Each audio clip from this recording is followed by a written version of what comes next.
Hello everyone, welcome है आप लोगों का लीनियर अलजेब्रा का। आज मेरा जो टॉपिक है वो काफ़ी इंपॉर्टेंट टॉपिक है, वो है ट्रेस ऑफ मैट्रिक्स, राइट।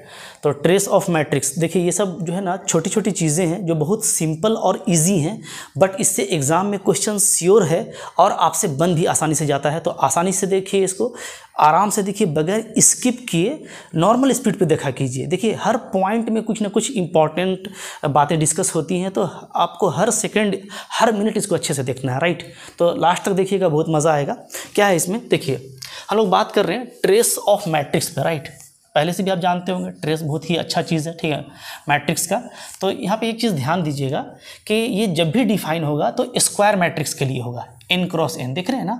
तो जब भी ये डिफाइन होगा तो फॉर द स्क्वायर मैट्रिक्स, ये याद रखिएगा, ठीक है।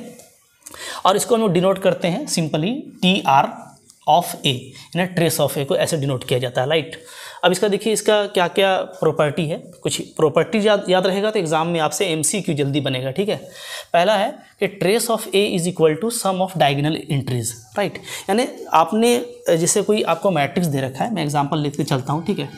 A आपको दे रखा है, सपोज कीजिए ऐसा है 1 2 4 5, राइट। ये अब आपको इसका ट्रेस पूछा तो आपको कुछ करना नहीं है, सिर्फ डायरेक्ट क्या करना है, डायरेक्ट आपको इसका डायगोनल एंट्री, तो डायगोनल कौन है यहाँ पे, तो डायगोनल यानी मेन डायगोनल, प्रिंसिपल डायगोनल लेना है आपको, ठीक है। तो ये आपका डायगोनल कहलाता है। इसमें कौन कौन है, 1 और 5 है, तो 1 और 5 को जोड़ दीजिए, सिंपली क्या आ जाएगा, 6 आ जाएगा, ठीक है। इसी तरीके से अगर मान लीजिए मेरे पास में 3 क्रॉस 3 का मैट्रिक्स है, राइट, 1 2 0 0 1 5 4 3 -2, राइट, ये है। तो इसका ट्रेस क्या हो जाएगा, तो इसका ट्रेस कैसे करेंगे, तो अगेन आप इसका ट्रेस निकालोगे तो आप क्या करोगे, सिर्फ आपको देखना है डायगोनल। तो डायगोनल कौन है, ये डायगोनल है आपका, ये डायगोनल है, ठीक है, ये वाला। तो डायगोनल में कौन कौन सा एंट्री आ रहा है, तो देखिएगा तो आ रहा है 1 + 1 -2, यानी इसका ट्रेस क्या आ जा रहा है, 0, राइट। तो ट्रेस आपका 0 भी हो सकता है, ओके। अच्छा, ट्रेस 0 भी हो सकता है, याद रखिएगा, पॉजिटिव भी हो सकता है, निगेटिव भी हो सकता है, ठीक है। तो ट्रेस जो है वो 0 भी हो सकता है, पॉजिटिव भी हो सकता है और निगेटिव भी हो सकता है, ये भी याद रखिएगा, ठीक है। अच्छा, अब आगे बढ़िए। नेक्स्ट क्या है, trace is equal to sum of eigen value. ये मैं आपको आइगन वैल्यू के लेक्चर में बता चुका हूँ कि आपका ट्रेस क्या होता है, आइगन वैल्यू के बराबर होता है। यानी आपने कहीं पे आइगन वैल्यू देख लिया तो अब आपको ट्रेस निकालना काफ़ी सिंपल हो जाएगा, ठीक है। जैसे उसका एग्जाम्पल देखिए, मैं आपको एग्जाम्पल दिखाता हूँ। एग्जाम्पल मान लीजिए आपको A इस तरह का कोई मैट्रिक्स दे रखा है, ठीक है, 1 2 4 0 -3 2 0 0 5, राइट, ये दे रखा है। तो ये डेफिनेटली आप देखेंगे तो ये क्या है, ये मैंने जो एग्जांपल लिया है, ये लिया है मैंने अपर ट्रायंगुलर मैट्रिक्स का, राइट। अगर आपने सारे मैट्रिक्स को नहीं देखा है ना कि अपर ट्रायंगुलर क्या होता है, लोअर ट्रायंगुलर क्या होता है, क्या प्रॉपर्टीज़ हैं, सिमेट्रिक क्या है, स्क्यू सिमेट्रिक क्या है, ऑर्थोगोनल क्या है, यूनिटरी क्या है, ठीक है। तो आपको ज़रूर पहले मैट्रिक्स को अच्छे से जान लेना चाहिए। Matrix is a important vector, right, ये बहुत ही इंपॉर्टेंट वेक्टर है और एग्जाम में क्वेश्चन इससे बनाया जाता है, ठीक है। लास्ट ईयर भी एग्जाम में क्वेश्चन इससे आया था। अभी हम लोग कुछ इंपॉर्टेंट क्वेश्चन भी डिस्कस करने वाले हैं। तो आपको मैट्रिक्स का जो है अच्छे से अंडरस्टैंडिंग और मैट्रिक्स का सही जानकारी आपको होना चाहिए। तो मेरा प्लेलिस्ट है मैट्रिक्स ऑफ हायर अलजेब्रा, उसको देख लीजिए। अगर आपका बेस बिल्कुल कमज़ोर है तो जो 12th क्लास की मैट्रिक्स है वहाँ से आप स्टार्ट कीजिए, बट सीखिए, राइट। आगे देखिए, तो ये मैंने अपर ट्रायंगुलर मैट्रिक्स लिया है। तो यहाँ पर जो आइगन वैल्यूज़ है, राइट, आइगन वैल्यू क्या क्या है, तो जानते हैं हम लोग कि अपर ट्रायंगुलर मैट्रिक्स में डायगोनल एंट्री आपका क्या हो जाता है, आइगन वैल्यू हो जाता है। तो यहाँ पे ये है 1 -3 5, राइट। तो आपका ट्रेस क्या हो जाएगा, तो ट्रेस क्या बोल रहा है, ट्रेस होता है सम ऑफ आइगन वैल्यू। तो आप इसको जोड़ दीजिए तो क्या आ जाएगा, 1 -3 + 5, यानी आपको 5 और 1 6 -3 3 आ रहा है, राइट। ऐसे भी आप डायगोनल एंट्री को ऐड कर देते तो काम हो जाता। लेकिन मैं ये कह रहा हूँ कि आपको कोई ऐसे मैट्रिक्स दे देगा, ठीक है, A आपको दे दिया, अब बोल दिया कि A एक मैट्रिक्स है AIJ, राइट, और आपको बोल दिया कि ये 10 क्रॉस 10 का मैट्रिक्स है, ठीक है। मैट्रिक्स आपको नहीं दिख रहा है, यानी कि आपको डायगोनल नहीं दिख रहा है। तो वहाँ पे आपको अगर आइगन वैल्यू दे रखा है, आइगन वैल्यूज़ ऑफ A आपको दे दिया है कि ये क्या है, तो ये है आपको सपोज कीजिए 1 2, ठीक है, 3, ऐसे करते हुए आपको 10 तक दे दिया है। चूँकि 10 क्रॉस 10 का है तो इसमें 10 आइगन वैल्यू होगा। तो अब इस केस में आप ट्रेस कैसे निकालेंगे, तो ट्रेस सिंपली हो जाएगा, सबका सम कर दीजिएगा, चूँकि आइगन वैल्यू का सम होता है, राइट। अब इसका सम करना भी काफ़ी इजी है, क्योंकि ये क्या है, ये सम ऑफ नेचुरल नंबर है। तो फॉर्मूला अप्लाई कर दीजिएगा, n + 1 / 2, राइट। और यहाँ पे n का वैल्यू क्या होगा, 10 होगा। सो इट इज़ 10 × 11/2 और आपको ये 55 आसानी से मिल जाता है, राइट। इस तरीके से MCQ में आप बिल्कुल फास्ट नज़र आते हैं। थर्ड प्रॉपर्टी क्या है? थर्ड प्रॉपर्टी है आपका कि ट्रेस आपका क्या होता है? एडिटिव। यानी आप दो सेम साइज का स्क्वायर मैट्रिक्स लेंगे, ट्रेस ए प्लस बी, तो वो क्या हो जाएगा? ट्रेस ए प्लस ट्रेस बी। ठीक है, तो बहुत ही इंपॉर्टेंट प्रॉपर्टी है, बहुत अच्छे से यूज़ करेंगे। ये जो मेरा ट्रेस है वो क्या होता है? ट्रेस जो है आपका वो होता है additive, right. Trace is additive, याद कर लीजिए अच्छे से। ठीक है, बहुत इंपॉर्टेंट प्रॉपर्टी है। बट नेक्स्ट देखिए कि ए इंटू बी आप कीजिएगा, यानी दो सेम ऑर्डर का मैट्रिक्स लेंगे, उसका मल्टीप्लिकेशन में ट्रेस लगाएंगे, तो this not necessarily equal to trace of A into trace of B. इसका मतलब ये है कि जो ट्रेस है वो आपका मल्टीप्लिकेटिव नहीं होता है। ठीक है, तो क्या हो गया? Trace is not multiplicative, this is the another important property. क्योंकि आपको ये क्लासीफाई करके रखना है कि आपने डिटर्मिनांट में पढ़ा था कि डिटर्मिनांट आपका मल्टीप्लिकेटिव होता है बट एडिटिव नहीं होता है।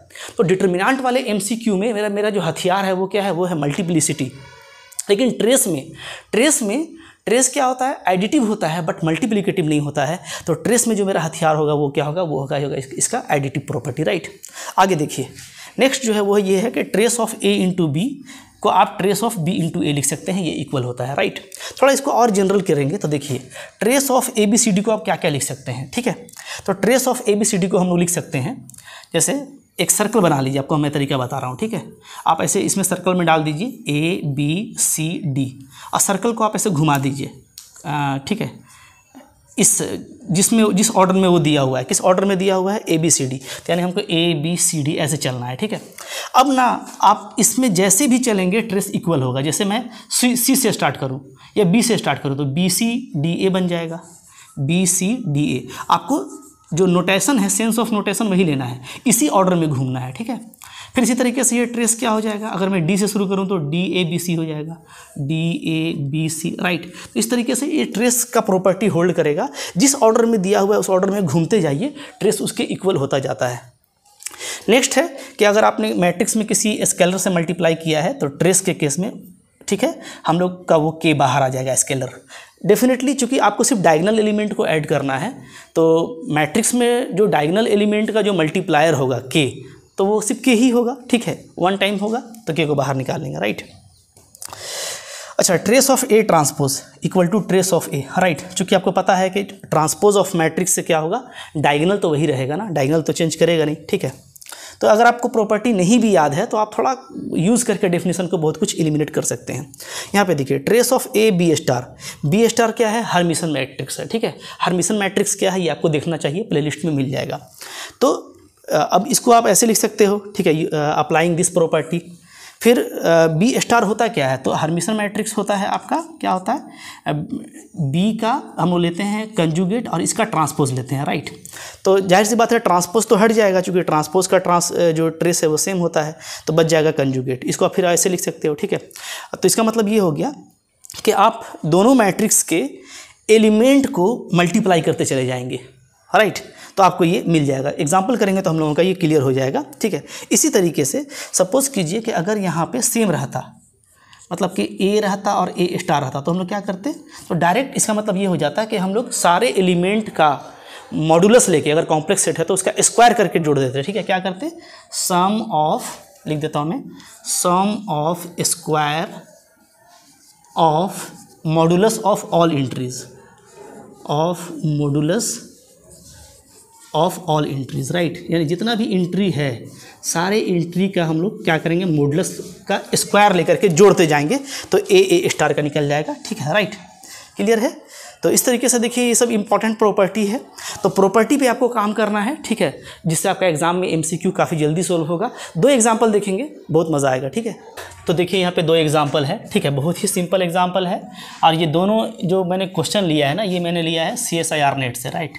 तो CSIR नेट में ये आया हुआ क्वेश्चन है। ठीक है, तो इसका मतलब है कि ये अच्छा क्वेश्चन है।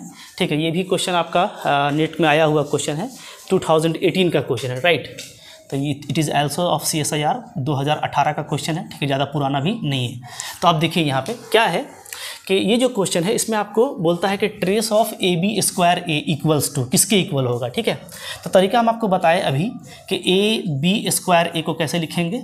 इसको लिखेंगे A, B स्क्वायर को 2 बार B लिखिए। ठीक है, अब इसको सर्कल में घुमा दीजिए। A, पहले A लगाइए, फिर B आ रहा है, फिर B आ रहा है, फिर A आ रहा है, राइट। यही है ABBA और घूमना हमको ऐसे है, ठीक है। अब इसी पैटर्न में देखिए कि क्या क्या हो सकता है। AB तो नहीं होगा क्योंकि आपको उल्टा घूमना पड़ेगा। BA के बाद फिर AB आना चाहिए था, तो ये भी नहीं होगा, ठीक है। A² B² ये हो जाएगा। देखिए इसलिए कि जब हम लोग यहाँ से शुरू करेंगे, यहाँ से स्टार्ट करेंगे तो क्या हो जाएगा, A फिर B फिर B, तो ये हो जाता है आपका A² B²। तो यानी ये सेंस ऑफ नोटेशन को फॉलो कर रहा है, सो दिस इज़ करेक्ट। ये तो नहीं हो सकता इसलिए कि A से स्टार्ट करेंगे तो फिर A आएगा, या अगर यहाँ से भी स्टार्ट करेंगे तो AB² A आएगा, यहाँ से करेंगे तो क्या आएगा A 2 बार B यानी B² और A, तो ये भी आपका रॉन्ग हो गया, राइट। तो एक ही ऑप्शन आपका करेक्ट है। सेकेंड क्वेश्चन है आपका यहाँ पे आपको ट्रेस फाइंड आउट करना है मैट्रिक्स A का पावर 20, राइट। जहाँ पे आपको A जो दे रखा है वो ये मैट्रिक्स है। तो अब यहाँ पे देखिए दो तरीका है। एक तो ये है कि आप इसको डायगोनल मैट्रिक्स में कन्वर्ट कर लीजिए, रो इक्विवेलेंट फॉर्म में, या रो ऑपरेशन लगा करके आप इसको डायगोनल मैट्रिक्स में कन्वर्ट कर लीजिए, तो आपको जो डायगोनल एंट्री मिल जाएगा, क्योंकि डायगोनल का पावर जो है उसी तरीके से चढ़ जाएगा जैसा मैट्रिक्स का है, ठीक है। तो आप वहाँ से कर लेंगे। और दूसरा जो आसान तरीका है वो ये है कि ये आपका है अपर ट्रायंगुलर मैट्रिक्स, राइट। आप देख रहे हैं ये अपर ट्रायंगुलर मैट्रिक्स है, तो यहाँ पे आपको आइगन वैल्यू बहुत जल्दी मिल जाएगा। वो क्या है 2 2 और 3, राइट। 2 2 और 3 ये हो गया आपका मैट्रिक्स A का। तो मैंने आपको प्रॉपर्टी पढ़ाया है कि अगर A का आइगन वैल्यू पता है तो A का पावर 20 का इसका आइगन वैल्यू क्या हो जाएगा, तो इसका आइगन वैल्यू हो जाएगा सिंपली 2 का पावर लगा दीजिए 20, फिर लगा दीजिए 2 का पावर 20 और 3 का पावर भी 20, राइट। मतलब कि अगर आपको मैट्रिक्स का आइगन वैल्यू पता है तो हम आपको ये प्रॉपर्टी बताए हैं कि जहाँ मैट्रिक्स का कुछ भी पावर आप लेंगे तो आइगन वैल्यू का भी उतना ही पावर लग जाएगा, सेम, ठीक है। अब मेरा ट्रेस क्या होता है, तो ट्रेस हम आपको बताए हैं क्या होता है, सम ऑफ आइगन वैल्यू होता है, right. Sum of eigen value यानी सबको आपको जोड़ देना है। तो जोड़िएगा तो 2 का पावर 20 प्लस 2 का पावर 20 और प्लस 3 का पावर 20, राइट। अब देखिए ये आपका 2 बार हो गया तो इसको आप 2 × 2 का पावर 20 लिख सकते हो, ठीक है, प्लस 3 का पावर 20। तो बहुत जल्दी आपका ऑप्शन एलिमिनेट हो जाएगा कि करेक्ट ऑप्शन कौन सा है, ये D नंबर, बाकी सारा रॉन्ग हो जाएगा, ठीक है। देखिए एग्जाम में इस तरीके से बनता है, बड़ा एग्जाम का बड़ा क्वेश्चन है, आप चुटकियों में बनाएंगे अगर आपका कॉन्सेप्ट, आपकी स्किलिंग और आपका जो सॉल्यूशन टेक्निक है वो अच्छा है, ठीक है। तो डेफिनेटली आप पढ़ते रहेंगे, मेहनत करते रहेंगे तो आपको ये सब आ ही जाएगा। तो आपको आई होप ये अच्छा लगा होगा, अच्छा लगा तो लाइक कीजिएगा, डेफिनेटली चैनल को सब्सक्राइब कीजिए, डेली कंटेंट आपको मिलता रहता है। अच्छे कमेंट किया कीजिए अगर आपको अच्छा लगता है तो, ठीक है। और अगर आप मेरे कोर्स को PGT, ठीक है, TGT या नेट के कोर्स को ज्वाइन करना चाहते हैं तो आपको यहाँ पे नंबर आपको आ जाता है, ठीक है, आप उस पर व्हाट्सअप कर सकते हैं, ठीक है, ज्वाइन हो सकते हैं। Thank you very much.